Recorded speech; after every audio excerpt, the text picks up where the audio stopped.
Olá, tudo bem? Como vão vocês? Prontos para a nossa aula 70ª, 20ª? E hoje nós vamos falar sobre meiose. Na aula anterior nós falamos sobre os processos de interfase e o processo de mitose. Então, tudo que acontecia na interfase, tudo que acontecia na mitose, e agora nós vamos para a meiose, né? Então, esta é a última fase do processo de divisão celular, ou do ciclo celular, né? Então, meiose é um tipo especial de divisão celular que tem por finalidade produzir células haploides. Então, lembrem que na mitose nós terminávamos o processo com duas células filhas com as mesmas características da célula mãe, exatamente igual, do tipo se tinha o mesmo material genético, dois diploide, né? Duas células diploides com um duplo material genético, e que agora então precisa haver uma divisão desse material genético. Por quê? Porque se não dividir, se não reduzir esse material genético, vai continuar um processo progressivo. Aí então, ao invés de nós seres humanos termos 46 cromossomos nas nossas células, sabe lá quantos cromossomos nós vamos ter, porque vai ser sempre o dobro 46, 90, 46, 92 e assim sucessivamente, é 184 e aí vai. E aí nossas células vão ser infinitamente grandes, né? Tá? Então, tem por finalidade produzir células haploides a partir de células diploides. E por isso é também chamada de divisão reducional, né? Nós tínhamos a divisão equacional e agora nós temos a divisão reducional. Por quê? Porque reduz de uma célula diploide para uma célula haploide. E onde que ocorre? Ocorre principalmente nos animais na fase da gametogênese, né? Naquela fase do processo de formação do gameta, né? Para formar as células reprodutoras, espermatozoides e óvulos. Os espermatozoides e os óvulos só podem carregar um N, né? Porque se carregam dois, o descendente vai ser formado com 4 Ns, e aí os descendentes desses descendentes com 8, 16 e sucessivamente, né? E nos vegetais ocorre durante a formação dos esporos, né? Que é aquela formação do esporo que vai ser transportado de alguma forma. A gente já viu as formas como os esporos são transportados de planta para planta e vai fecundar o ovário da planta feminina, né? Que são células também responsáveis pela reprodução, né? Os esporos, a gente já viu lá em botânica qual a função dos esporos. Importância: se durante a meiose não ocorresse a redução numérica dos cromossomos, as células reprodutoras seriam diploides e pela união de duas delas através da fecundação resultaria um indivíduo tetraploide na primeira geração. Então, tetraploide na primeira geração, octoploide na segunda geração, duodecaploide, duodecaploide na segunda geração e assim sucessivamente, né? Então, depois disso, a cada nova geração, o número de cromossomos duplicaria nas células somáticas do indivíduo. Aquilo que eu falei, de 46, 92, 184... né? E é lógico que isso se torna inviável. Outro fenômeno importante que ocorre durante a meiose é a recombinação gênica. Imagina a recombinação gênica, haveria, infinitas outras possibilidades, né? Tá? Que possibilita o aumento da variabilidade das características hereditárias entre os indivíduos da mesma espécie. Então, o processo de meiose, o processo já permite esta recombinação genética, né? Então, além de reduzir o número de cromossomos, né, de 2N para N, também serve para uma recombinação genética e assim garantir uma adaptação da espécie, uma melhor permuta, uma melhor caracterização da espécie, uma adaptação, uma evolução da espécie ao longo de um ciclo de vida, né? Então a meiose compreende duas divisões sucessivas, meiose 1 e meiose ou reducional, né? Onde uma célula diploide origina duas células haploides, reduzindo o número de cromossomos à metade, né, que eu tenho falado. Entre o final da meiose 1 e o início da meiose 2, pode ocorrer em alguns seres vivos um período de reorganização celular, denominado intercinese. O que é esse período de reorganização celular? Lembra que o processo de multiplicação, duplicação, divisão, ele mexe com a estrutura interna dos cromossomos da célula, rompe, destrói a carioteca, reestrutura as organelas para que elas vão para lados diferentes, né? Isso tudo faz então com que a célula fique descaracterizada, né, a sua estrutura interna. Então é importante essa fase intercinese para que haja uma reestruturação dessas organelas internas, né? Tá? Isso acontece na intercinese. E aí vem a meiose 2 ou a meiose equacional. Então nós temos uma primeira que é reducional e uma segunda que é equacional. E esta equacional é muito semelhante ao que a gente viu na aula passada, que é a mitose, né? As características dela são muito semelhantes porque ela não tem uma função de redução, ela só tem uma função de produção, geração de células semelhantes às células mãe, né? Então esta divisão semelhante à mitose é necessária para que cada uma das células haploides formadas na meiose 1 origine duas outras, né? Então, mesma coisa que a mitose. Na mitose nós tínhamos uma célula mãe que gerava duas células filhas. Aqui, na meiose 2, vai acontecer a mesma coisa, porém com o mesmo número de cromossomos. Então, na mitose a diferença é que as duas células filhas acabavam sendo diploides com 2Ns, né? E aqui, neste caso da meiose tipo 2, ou equacional, nós temos duas células filhas semelhantes à célula que deu origem a elas, porém haploides, né? Isso é possível porque o material genético havia sido duplicado antes do início de todo o processo, lá na interfase, né? Interfase ou interfase, né? Tá? Então, olha lá, esse quadro para explicar para vocês, né? Então, nós temos a meiose tipo 1, que é reducional, e a tipo 2, equacional. Como na mitose, elas têm as etapas, a prófase, a metáfase, a anáfase e a telófase, né?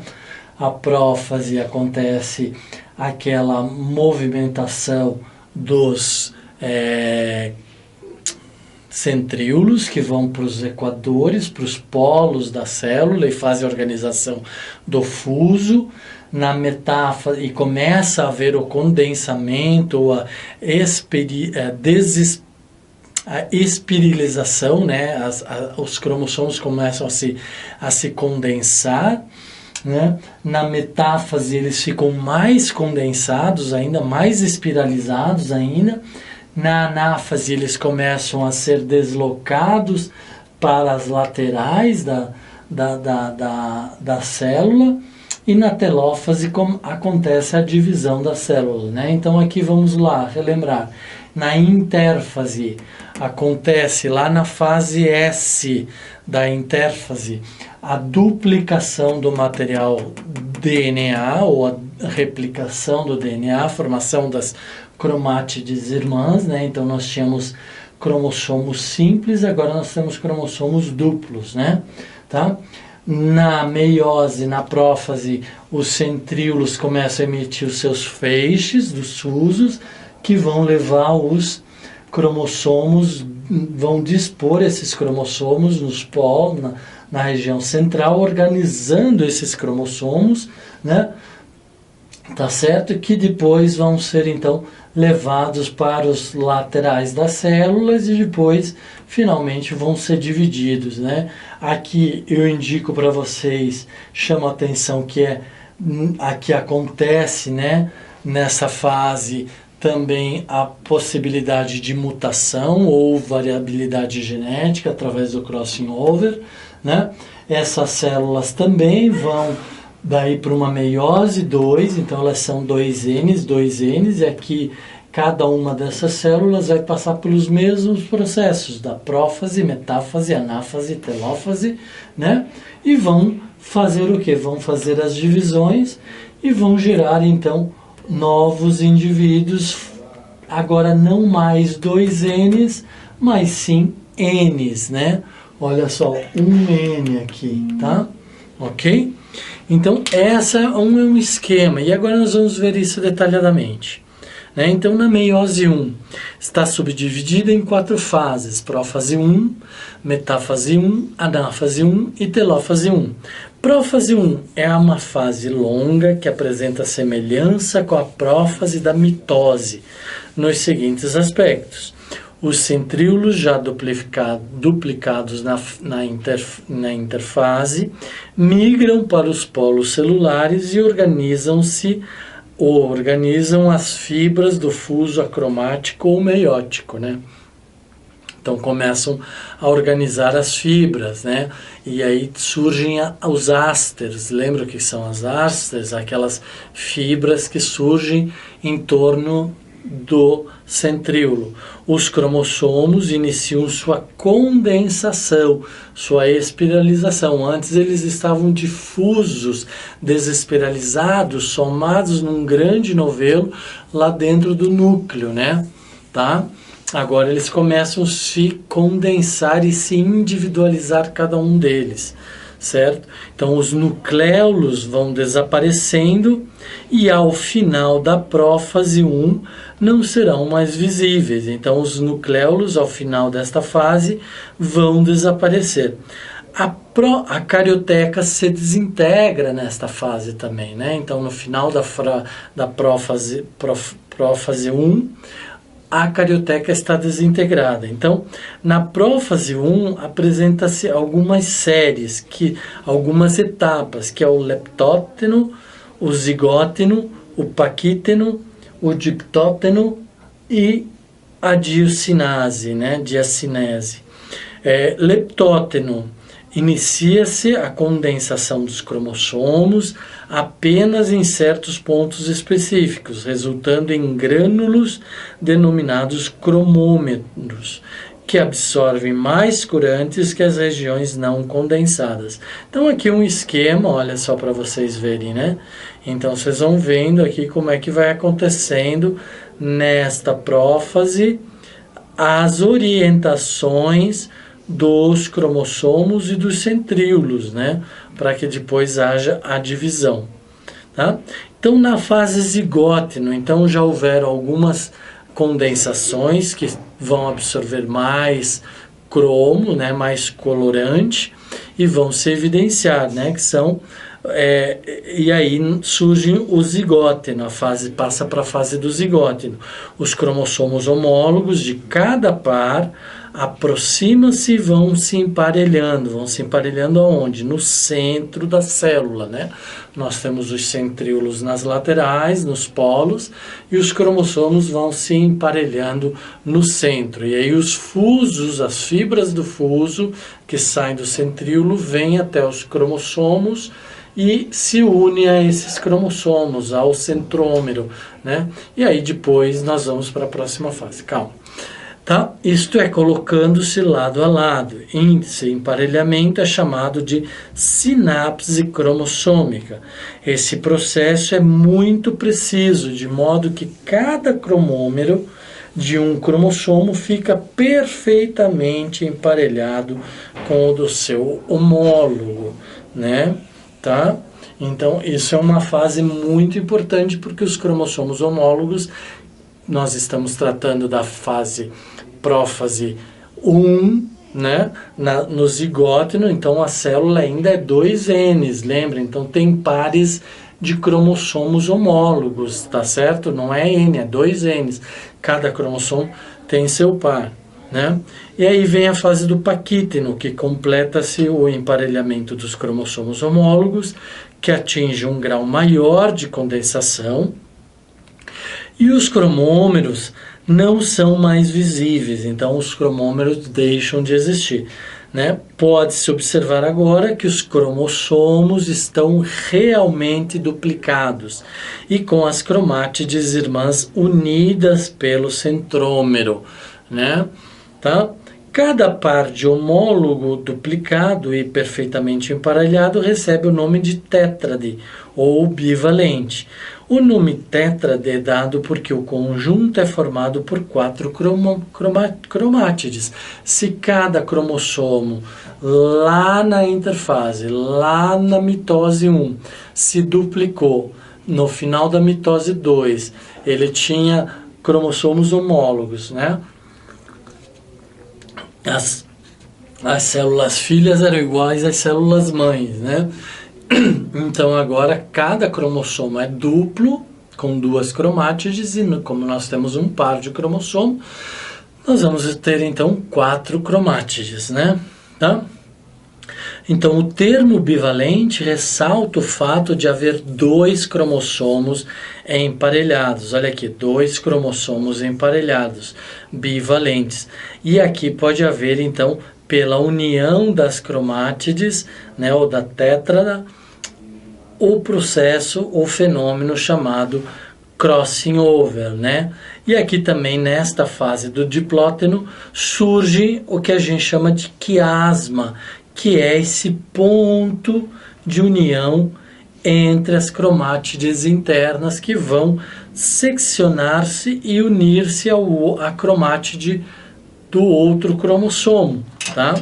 Então são as quiasmas, né? Então bivalente, tétrade, as cromátides irmãs, os centríolos, o nucléolo. Então aqui é a fase do paquíteno, né? E aqui é a fase do diplóteno. Nós estamos então no paquíteno. Vamos agora passar para a fase do diplóteno. Os cromossomos se condensam ainda mais e começam a se afastar um do outro.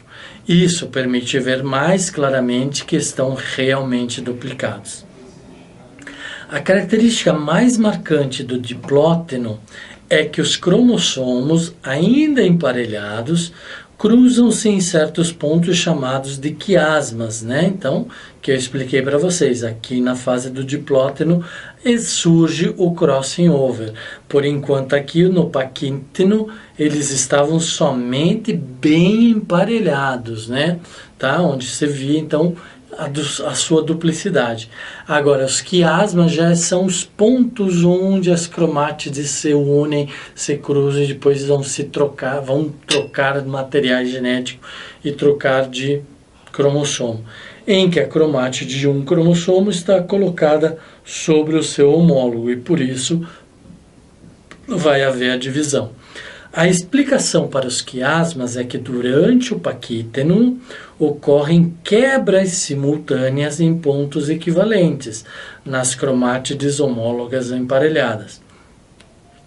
O material cromossômico tem grande tendência de se soldar e muitas vezes essa soldadura ocorre em posição trocada, isto é, cada cromátide acaba se soldando com a sua homóloga e vice-versa, que eu falei para vocês, ali no quiasma, a soldadura das cromátides acontece de forma inversa e daí uma parte da cromátide do cromossomo A vai para o cromossomo B. Não é cromossomo A nem B, lembra, são cromossomos homólogos, são iguaizinhos.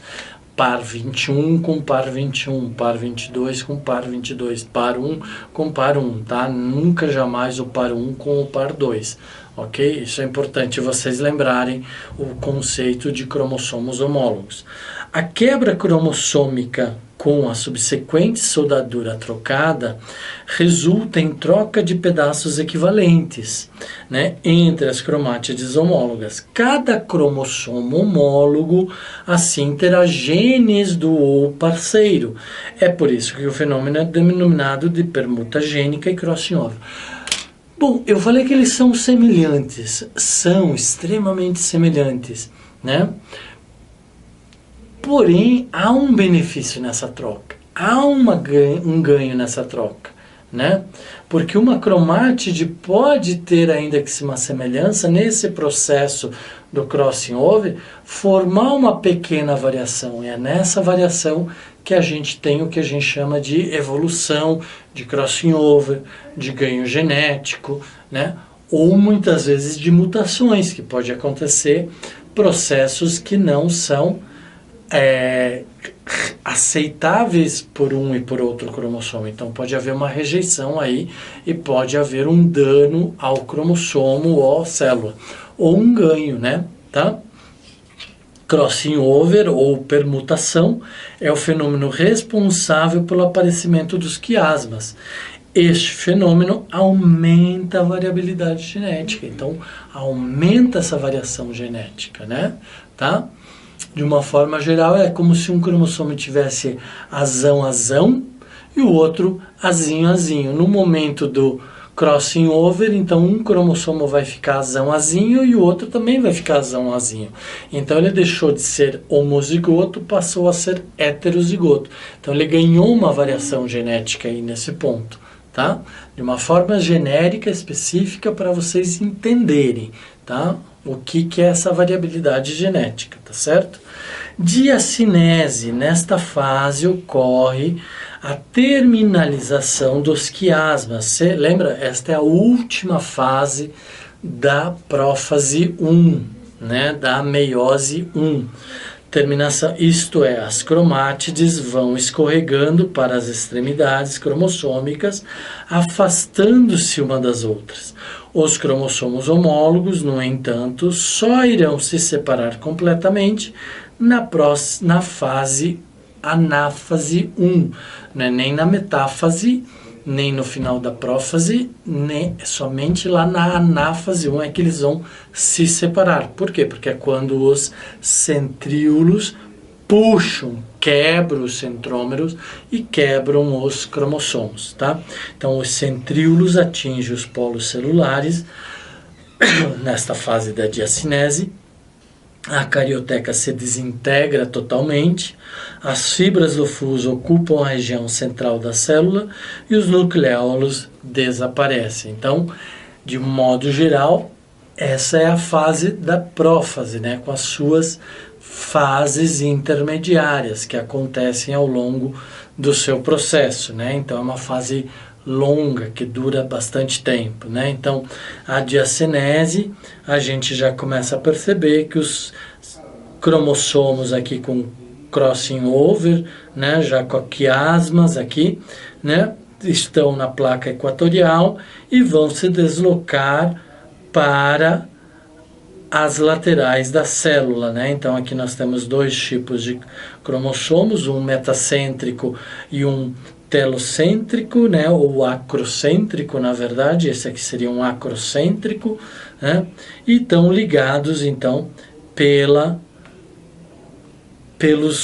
fibras dos fusos horários, fusos da placa equatorial. E a diacinese então finaliza este processo e a gente observa que não tem mais carioteca e não tem mais nucleolo, né? E aí vamos para a metáfase 1. Né? Metáfase 1, a gente sabe que os cromossomos se condensaram mais ainda. Vocês já podem ver aqui que chama-se atenção por cores diferentes, que houve um crossing over, houve uma mutação, uma variabilidade genética, né? Os fusos, tem fusos soltos, fusos livres, fusos que só se ligam a um lado do cromossomo, então nós vamos ver isso tudo, né? Então temos aqui os cromossomos homólogos, um vai se ligar a um fuso e o outro vai se ligar ao outro fuso. Então metáfase 1, nesta fase, as fibras que se formam nos cromossomos ligam-se as fibras do fuso acromático, né? Entretanto, cada cromossomo duplicado está ligado a fibras de um único polo. Então, um polo vai puxar um cromossomo e outro polo vai puxar o outro cromossomo, né? Então, vão se separar. Na mitose, cada cromossomo está ligado a fibras de ambos os polos, né? Lá na mitose, lembra, cada fibra ligava-se ao mesmo cromossomo, as fibras de um polo com o outro no mesmo centrômero do cromossomo. E aí quebrava as cromátides, né? Tá? Certo? Os cromossomos atingem máximo grau de condensação na metáfase. Então, é a melhor fase para a gente estudar os cromossomos é nesta fase, na metáfase 1. Na fase 1 ocorre o encurtamento das fibras, então as fibras começam a se encurtar e vão puxar, arrastar com elas os cromossomos que estão ligados a elas, né? E a migração dos cromossomos homólogos para os polos opostos. Neste momento ocorre a divisão do DNA. Então é aí neste momento que o DNA se divide, né? Tá? Então nós tínhamos dois N's, agora um N vai para um lado e outro N vai para o outro lado da célula. Estão ainda na mesma célula, porque a célula, o citoplasma não se dividiu, né? Mas já estão separados agora. Agora os cromossomos não estão mais pareados, né? É importante notar a diferença com a anáfase da mitose, tá? Quando os centrômeros se rompem. Nesse caso, o centrômero não se rompeu. Por que não se rompeu? Porque a fibra do fuso, do centríolo, só um lado está ligado. Então, só um lado que puxa. Não tem um outro lado fazendo uma contraforça, né? Então, quando os centrômeros se rompem, permitindo a separação das cromátides irmãs, para polos opostos, né? Então é importante notar essa diferença. Lá na anáfase da mitose, os centrômeros se rompiam, e uma cromátide para um lado e uma cromátide para o outro. Agora os centrômeros não se rompem e vai um cromossomo para um lado e outro cromossomo para o outro lado, tá? Ok? Olha aqui. Este desenho explica exatamente o que está acontecendo. Um cromossomo está vindo para cá e outro cromossomo está indo para lá, né?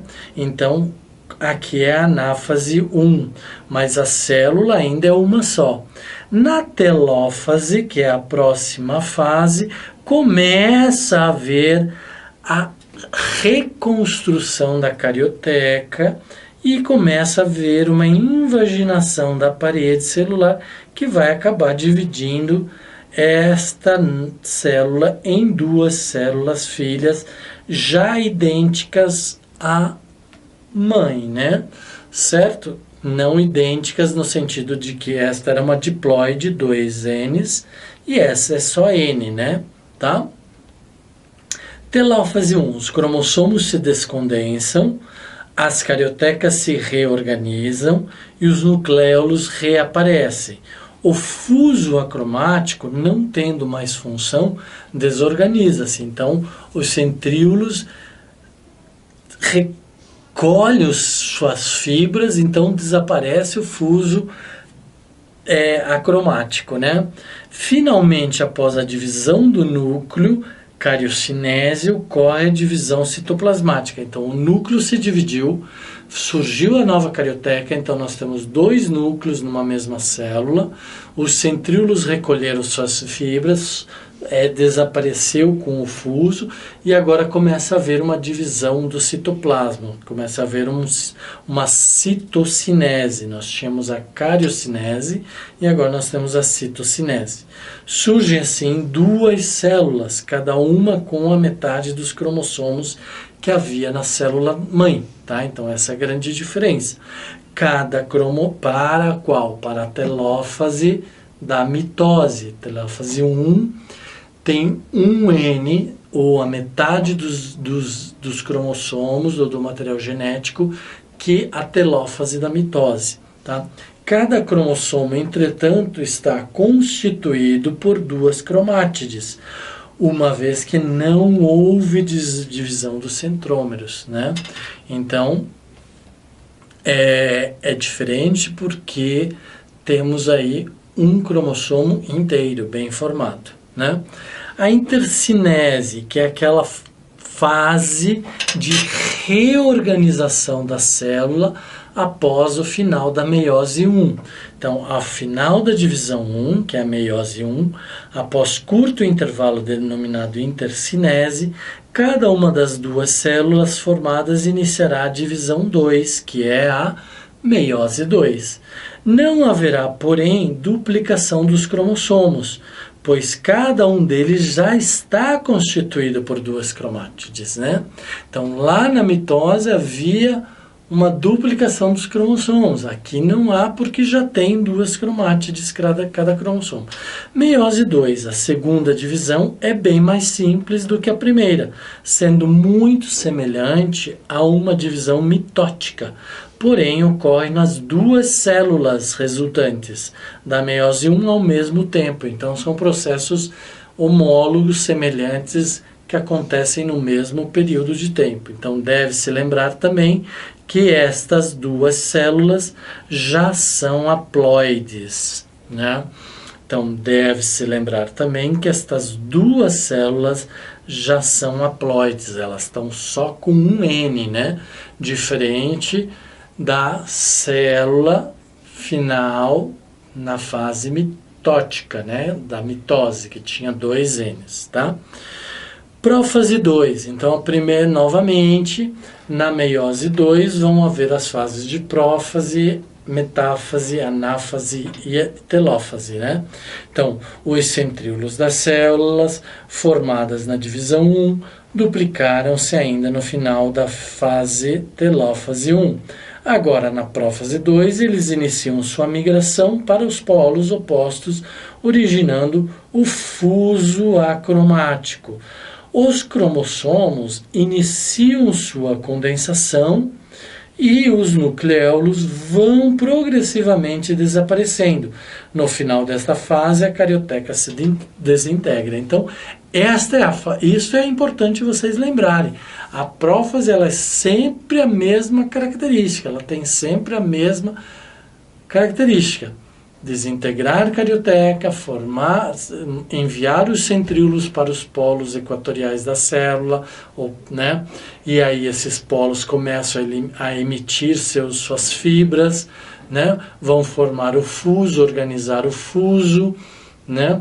Tem os ásters e os cromossomos começam a se espiralar, né? Então começam a se condensar. E aí vem a fase da metáfase 2. Então, esta é a fase da prófase 2, né? Os cromossomos já têm a variabilidade genética, o crossing over, a mutação que aconteceu lá na metáfase 1. Correto? Tá? Então, agora na metáfase 2, novamente os cromossomos estão organizados, os fusos agora vão unir-se, os fusos dos dois centríolos vão se unir ao centrômero, o que vai provocar uma divisão, uma ruptura do cromossomo, né? Então, os cromossomos ficam na região equatorial da célula. Cada cromossomo constituído por duas cromátides forma fibras em seu centrômero, as quais se ligam às fibras do fuso. Então, os centrômeros lançam fibras e os fusos e os centríolos lançam fibras que vão se unir, né? Vão formar em um fuso, então, né? Uma única fibra, proveniente de ambos os polos celulares. Neste momento, os cromossomos atingem máximo grau de condensação e ficam mais fácil de serem vistos ao microscópio, né? Então, lembrem-se que na metáfase é sempre a fase que possibilita melhor visualização dos cromossomos. Anáfase 2, as fibras do fuso tracionam as cromátides irmãs, né? Elas agora vão romper o centrômero, né? Cada cromossomo para polos opostos. Os centrômeros se rompem, então vai uma cromátide para um lado, outra cromátide para o outro, né? Surgem e os cromossomos irmãos ou as cromátides irmãs se afastam, migrando para os postos. Neste momento ocorre a divisão do DNA pela segunda vez, né? Então esta é a segunda vez que o DNA é dividido, é separado, né? Então, e aí nós temos então novamente as outras fases, a anáfase e a telófase, que vão levar, né? Então, que vai acontecer exatamente como aconteceu na anáfase, na telófase, da mitose e da meiose 1, tá? Então, na anáfase, os fusos começam a recolher as suas fibras e vão levar as cromátides para as suas laterais, certo? Na telófase começa a surgir então a carioteca, os centríolos recolhem as suas fibras e as células começam a fazer divisão, começa a dividir aqui para formar duas novas células, né?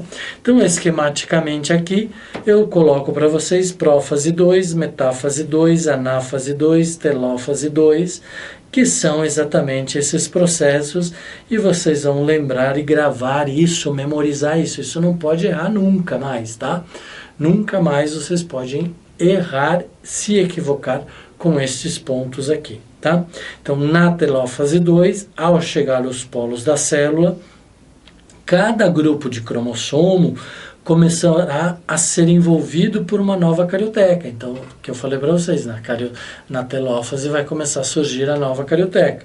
Os cromossomos descondensam-se, então perdem aquela característica, aquela forma, vão formar um grande novelo de emaranhado de filamentos, né, de proteínas, e os nucleolos reaparecem, terminando assim a cariocinese, né, divisão do núcleo. E aí agora começa a citocinese, ou a divisão do citoplasma. Em seguida, cada uma das células sofre a divisão citoplasmática, ou citocinese, originando 4 células haploides, né? A meiose, então, está terminada. Então, nós tínhamos a mitose, que gera 2 células diploides como final. Surge a meiose, que vai gerar, vai dividir esse material e vai formar novas células, né? Agora com 2 células Ns, né? Certo? 4 células Ns, 2 Ns.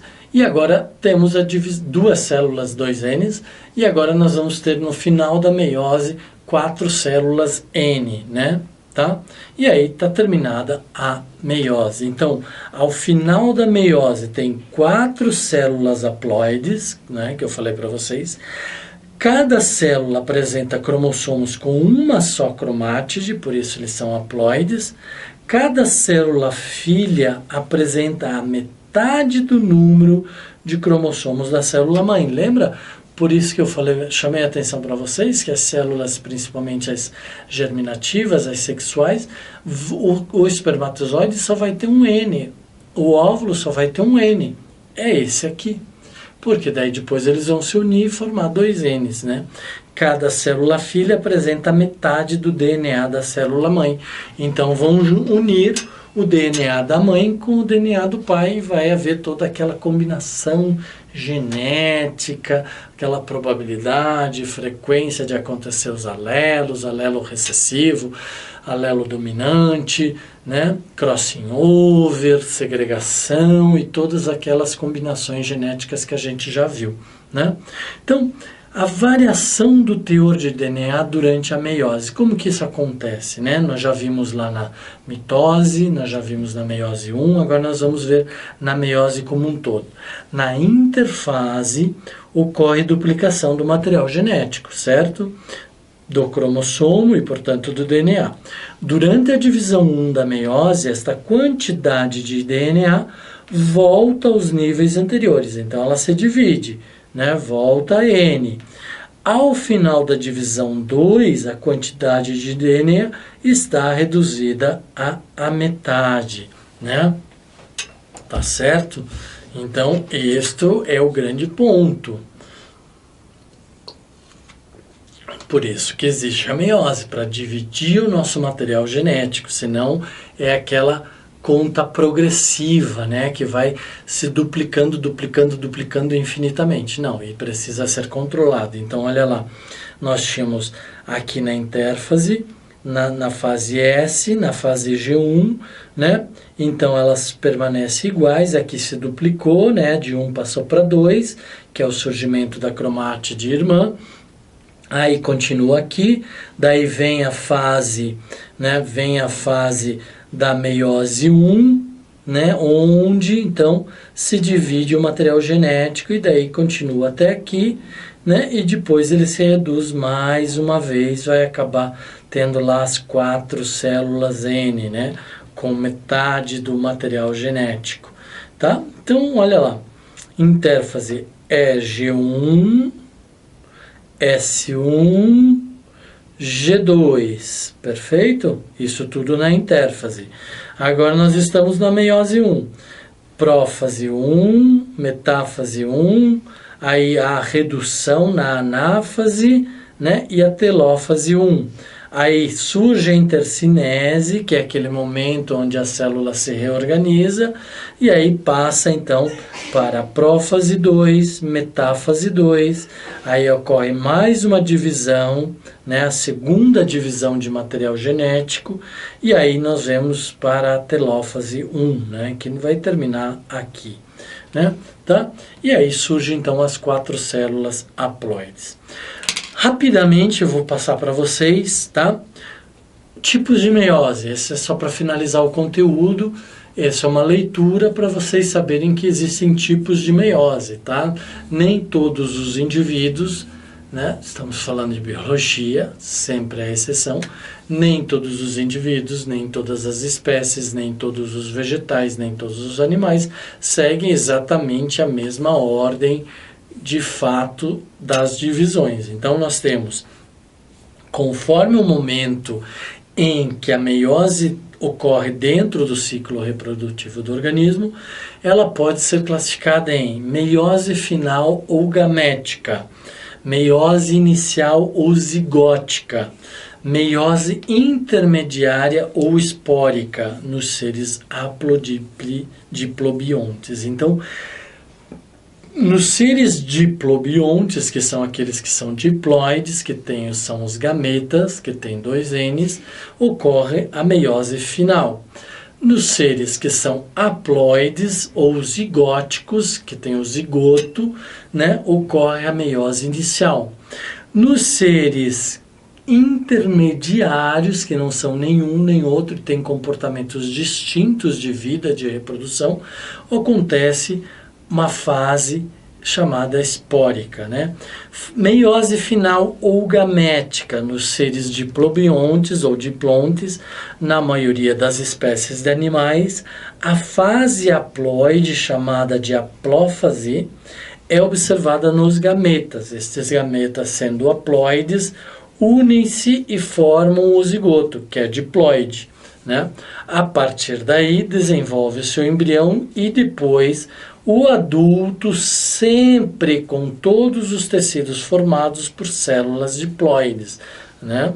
Esta é a fase diplófase, que é muito longa, enquanto a haplófase é muito curta, tá? Então todas as células aqui oriundas da divisão vão ser iguais à célula-mãe, né? Os seres que se enquadram nesse conceito, inclusive a espécie humana, são classificados como diplobiontes, né? Nos seres diplobiontes, a meiose ocorre quando o indivíduo está totalmente formado, apto para a reprodução, devendo para isso formar gametas. Dessa forma, disse que a meiose é final ou gamética, porque ocorre somente quando o indivíduo já está totalmente formado. Então, se uniu haploide com haploide, formou diploide e ficamos diploides para o resto da nossa vida, né? Nossos gametas é que vão sofrer divisão e vão formar novas células haploides, mas nossas células, todas as nossas células, são diploides, né? Tá? Então, aqui um esquema do ciclo reprodutivo dos diplobiontes, né? Acontece em algumas plantas também já o ciclo gamético, né? Então, esse gameta, como que acontece, como que ele se divide, como que ele se gera e como que ele se reproduz, tá? Na fase meiose inicial ou zigótica, nos seres aplobiontes ou aplontes, há espécies cujos indivíduos possuem as células somáticas haploides. Nossas células somáticas são diploides, pessoal. Mas há indivíduos que possuem células haploides, um N, como algumas algas e alguns fungos. Essas espécies são classificadas como aplobiontes. Como elas se reproduzem por fecundação, as células haploides de seus organismos produzem gametas também haploides, porém por meio da mitose, né? Então nós somos diploides, nós produzimos gametas haploides por meio da meiose. Já nestes indivíduos que são haploides, eles produzem gametas que também são haploides pela mitose. Então, se vocês lembrarem lá na aula da mitose, eu falei que algumas células haploides na mitose vão formar células filhas também haploides. Se forem tetroides, né? Em vez de diploides, tetroides, né? Vão formar células com 4 Ns, né?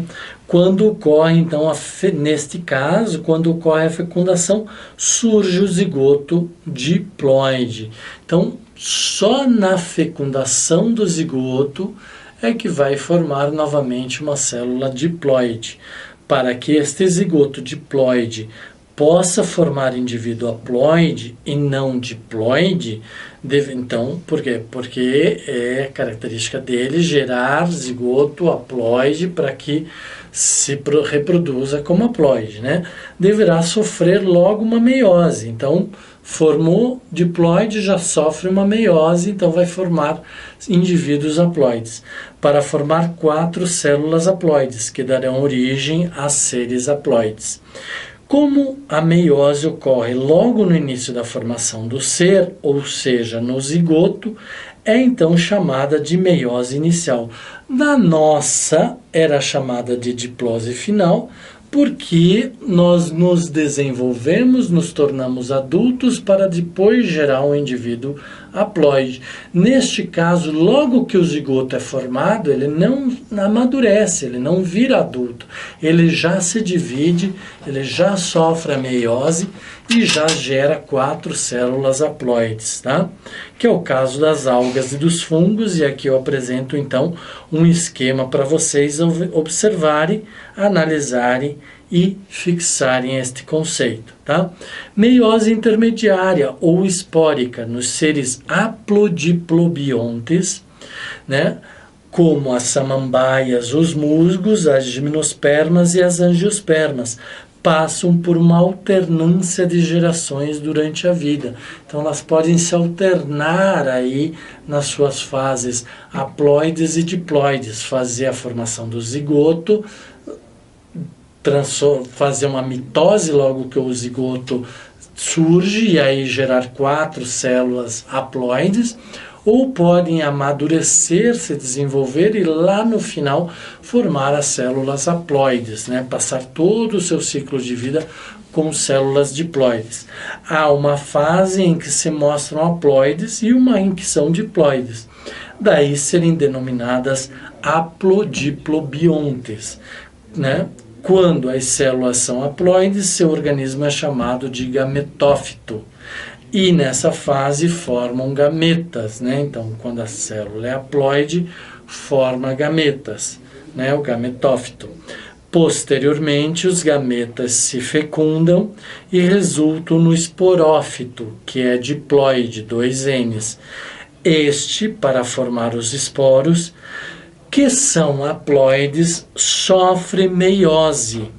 A meiose é intermediária ou espórica, porque ocorre entre a fase haploide e diploide, formando esporos. Nos briófitos, a fase duradoura é o gametófito e a fase curta é o esporófito. Nas pteridófitas, gimnospermas e angiospermas, o esporófito é a fase duradoura e não o gametófito, né? Tá? Então aqui, para finalizar, um esquema rápido: os briófitos, né, o gametófito, a fase gametófita é maior que a fase esporófita. Nos pteridófitos, gimnospermas e angiospermas, ao contrário, a fase esporófita é mais duradoura que a fase gametófita, tá? E dessa forma, pessoal, terminamos a nossa aula, a nossa 70ª, 20ª aula de citologia, de biologia desse programa. Está com vocês, é um conteúdo bastante grande, bastante vasto, que eu tenho certeza que se vocês estudarem com afinco, reverem, e não desistam, falta tão pouco, eu sei que vocês estão cansados, a mente cansada, mas vai lá, toma um banho gelado, toma um Nescau, toma um chocolate quente, toma um café, né? Toma um chimarrão para quem gosta, um tererê, toma uma limonada e volta com tudo e diga: agora eu posso, agora falta pouco e eu vou conseguir. E eu sei que vocês vão conseguir. Ok, pessoal? Então, meu grande abraço para vocês, boa sorte e até a próxima. Tchau, tchau.